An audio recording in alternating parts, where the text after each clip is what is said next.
Hey, welcome back to my table. My name is Daniel. I'm just a guy that's identified how loved and adored I am by God. It's my passion and my purpose in life to help everyone I meet understand their place of value in the heart of God. And one of the ways he's allowed me to do that is to write a book called Solomon's Song. It's a 90-day devotional that takes the Song of Solomon verse by verse, and it's 120 verses or so, and it breaks down 90 of them into individual love letters from God. The value in that is that it helps me get the picture of God's heart for me through the viewpoint or the lens of a horizontal relationship. When I see the shepherd girl and the king, it shows me that I am the pursued and he is the pursuer, and what that dynamic of relationship looks like inside of something that is unfamiliar to me and to you. And so we see this this amazing love on display, and it pictures the heart of God. And so we're looking at Song of Solomon chapter number 3 and verse number 11. We're actually in day number 36, and our title of our devotion is called Prior Proper Approval. Say that 3 times fast. And so we're looking at this, but this is the extension of the last video. If you missed the last video about the wedding day, stop what you're doing, go back and watch that, and see the setup for this point. If you've already seen it, we're not going to go anymore. We're just going to jump right into this. And so the carriage on the viewpoint is the bride in the carriage, and it's made its way through the kingdom, and she's seen what she needed to see there, and she is completely overwhelmed at this point.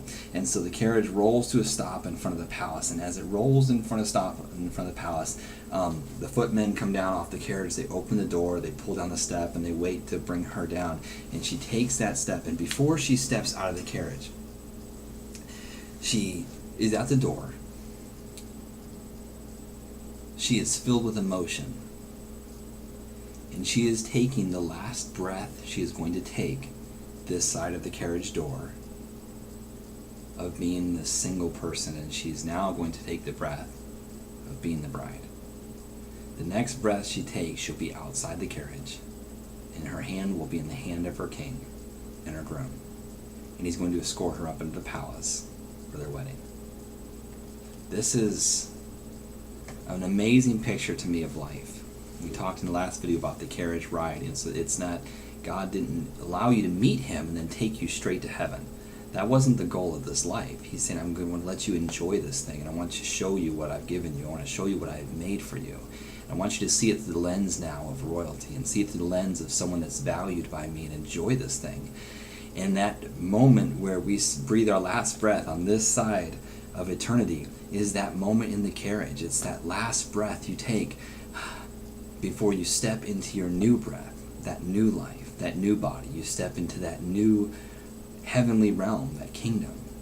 And to me, it's a beautiful picture of the transition that we see of death, of when someone breathes their last breath, they're taking their last breath here as the shepherd or shepherd girl, and taking their next breath in union with the Savior.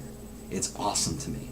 And so we get this passage here, Song of Solomon chapter 3 and verse number 11, and there's something that I want you to see, because Solomon is waiting for the queen, or the future queen rather. He's waiting for her at the steps of that palace, and he has this odd looking crown on his head, and I want to explain that to you because it's very symbolic in culture and very symbolic of something beautiful about the heart and the nature of God and how he feels towards you. Song of Solomon 3:11 says, Go forth, O ye daughters of Zion, and behold King Solomon with the crown wherewith his mother crowned him in the day of his espousals, and in the day of the gladness of his heart.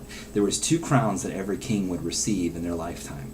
The first crown, what we would think all of us think about is this gold glittering diadem crown. The big coronation Friar Tuck is crowning, King Richard or whatever, and it's all the jewels. It's the crown jewels. We think of that crown, right? But there's another crown that you would receive before you got that crown. And it was the crown of the espousals. It was a very special crown, and it was not crafted by some brilliant goldsmith or some metalworking genius, or I'm not sure what I'm not sure what the word is I'm looking for on that. As a craftsman, was not put together by a craftsman. This would have been a very simple crown And honestly, you look like you'd find it on Pinterest.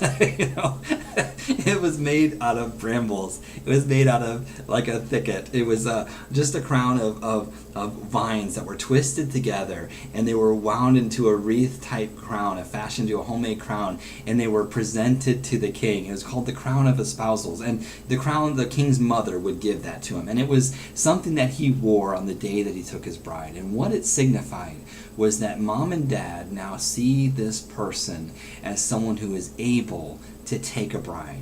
They're able to have the commitmental ability to fulfill that commitment. They're able to provide. They're able to protect. They're able to nurture. They're able to care. They're mature. They're ready to make life decisions, and they're ready to lead a home. And that was a big deal to a Jewish boy or a Jewish king in that day. When you got your crown of espousals, it meant that you were able now, and you were authorized now with full authority to go out and seek a bride to bring them to yourself. And because you were mature enough, it wasn't just, she's one hot mama. It wasn't looking for that. He was like, my son is able to see the value in the qualities that would make and be needed for a queen one day.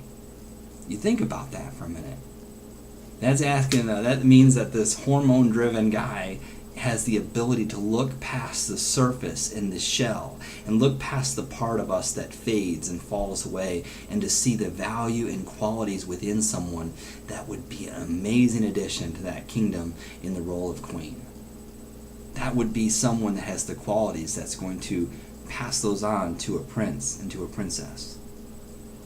You had to have eyes to see that, and it wasn't just because a boy reached a certain age. It was, no, he is ready now to take a bride. And so when she pulled up outside the carriage and the door opens up, and here he is standing there, he's got that Pinterest, I call it the Pinterest crown, on his head, and he's like holding out his hand, and it was very significant, the crown of espousals, and it was, everyone has endorsed me as being able to make the decision I made to bring you to me. That's what it meant. Awesome.